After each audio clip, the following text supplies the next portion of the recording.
আসসালামু আলাইকুম। শীত চলে যাবার আগে আমার হাতের মজার একটা রেসিপি একটু ইউনিক, এটাই আপনাদের মাঝে শেয়ার করছি। আমি আমার মতো করে রান্না করেছি। রেসিপিটা কিন্তু আমার শাশুড়ির, কিন্তু আমি আমার মতো একটু তার সাথে অ্যাড করে রান্না করেছি। যেহেতু কাটা মশলার গোশত, তাই আমি আজকে সব কাটা মশলা দিয়েই রান্না করব।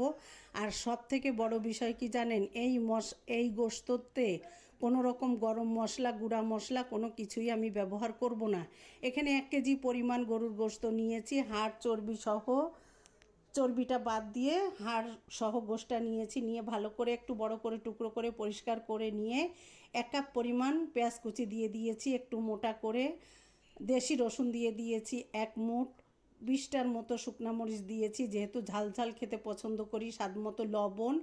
আর এখানে দিয়ে দিয়েছি আমি সরিষার তেল। আমি সরিষার তেলে আজকে রান্নাটা করব। দিয়ে খুব ভালো করে হাতে কষলে কষলে মাখিয়ে নিয়েছি।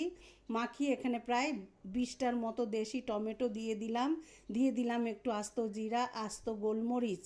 আর এখানে 4টা কাঁচা মরিচ, 6টা কাঁচা মরিচ দিলাম। ঝালটা আপনারা আপনাদের স্বাদ অনুযায়ী দিবেন। আমি মাখিয়ে রেখে দিয়েছিলাম প্রায় আধা ঘন্টার জন্য রেস্টে। এবার যেহেতু আমি ঝটপট রান্নাটা করব, তাই আমি প্রেসার কুকার ব্যবহার করেছি।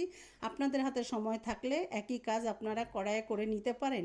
এবার আমি ঢাকনা দিয়ে একটা সিটি দিয়ে নিলে আমি ঢাকনাটা খুলে কড়াইয়ে ট্রান্সফার করে নিব। আর এইভাবে গরুর গোশতটা আমি রান্না করব, কোনো রকম হলুদ, ধনিয়ার গুঁড়া, জিরার গুঁড়া ছাড়া। আর এই গোশতটা খেতে যে কতটা মজার হয়, এটা যারা রান্না করে খেয়েছেন তারা জানেন। আর আমি আজকে যেহেতু কাটা মশলায় টমেটো গোশত, তাই এখানে আমি কোনো রকম গুঁড়ো মশলা ব্যবহার করিনি। আদাটাও কিন্তু আমি গ্রেট করে দিয়েছি। এবার আমি কড়াইয়ে দিয়ে এবার খুব ভালো করে কষিয়ে নিয়ে গায়ের পানিটা শুকিয়ে নিব। আর আমি এই ঝালগুলো একটু খুন্তির সাহায্যে ভেঙে ভেঙে দিব। এই ঝালটায় কালারটাও যেমন সুন্দর হবে আর খেতেও অনেক বেশি মজার হবে। আর এই পানিটা শুকিয়ে নিয়ে একটু সময় নিয়ে মিডিয়াম হিটে রেখে কষিয়ে নিব। কষাতে কষাতে উপর থেকে তেলটা ফুটে উঠবে। আর এর গ্রেভিটা খেতে যে কতটা মজার, এটা শুধু আমার ছেলে মেয়েই জানে। তারা এই মায়ের হাতের এই গোশতটা 3 ছেলে মেয়ের অনেক বেশি পছন্দের, তাই যখনই রান্না করি ওদের কথা অনেক বেশি মনে পড়ে। আর আমার কথা বলতে বলতে কিন্তু তেলটা উপরে ফুটে উঠেছে। এই পর্যায়ে আমি 1 মুঠ ধনিয়া পাতা ধুয়ে পরিষ্কার করে কেটে দিয়ে দিলাম। একদম লো হিটে রেখে আমি আরও কিছু সময় কষিয়ে নিয়ে গরম গরম সাদা ভাতের সাথে পরিবেশন করেছিলাম। এতটাই মজার, শীত যাবার আগে আমার এই রেসিপিটি একবার হলেও রান্না করে খেয়ে দেখবেন। সবাই অনেক ভালো থাকবেন।